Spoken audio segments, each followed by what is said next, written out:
বাংলাদেশ পরিবর্তন করার সময় এসেছে।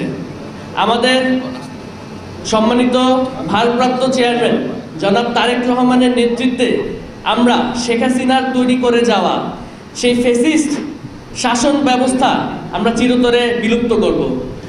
আমরা আমাদের নেতা জনাব তারেক রহমানের নেতৃত্বে এই দেশে তরুণদেরকে নেতৃত্বে নিয়ে আসব এবং তরুণদের মাধ্যমে এই দেশের ভবিষ্যৎ পরিবর্তন করব। আমরা বিভিন্ন উন্নত দেশে দেখি তরুণরা নেতৃত্বে আসছে এবং দেশের পরিচালনার জন্য রাজনীতিতে যুক্ত হয়ে দেশকে এফেক্টিভভাবে সহযোগিতা করছে। এই কাজটি আমাদের বাংলাদেশেও এখন শুরু হয়ে গিয়েছে জনাব তারেক রহমানের নেতৃত্বে। তিনি তরুণ নেতৃত্বকে আস্তে আস্তে সামনের দিকে নিয়ে আসছে এবং কিভাবে তরুণ নেতৃত্বের ধারা বাংলাদেশ রাজনীতিকে পরিবর্তন করা যায় এবং দেশের ভবিষ্যৎ আরো সুন্দর করা যায় তার এই ব্যাপারে বিশাল কর্ম পরিকল্পনা রয়েছে। তিনি যদি তার লক্ষ্যে অটুট থাকতে পারে, তিনি যদি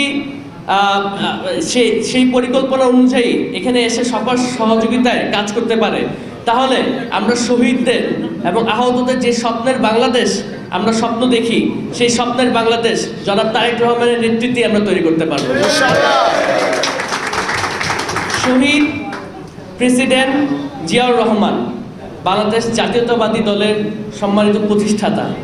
তিনি আমাদেরকে যে আদর্শে এই দলটি গঠন করেছে, বিএনপির প্রত্যেকটা নেতাকর্মী সেই আদর্শকে মনে প্রাণে ধারণ করে এবং বিএনপির প্রত্যেকটি নেতাকর্মী জীবন যাওয়ার আগ পর্যন্ত সেই আদর্শকে বুকে ধারণ করে বাংলাদেশকে নিয়ে কাজ করে যাবে এবং নতুন বাংলাদেশ গড়ার ক্ষেত্রে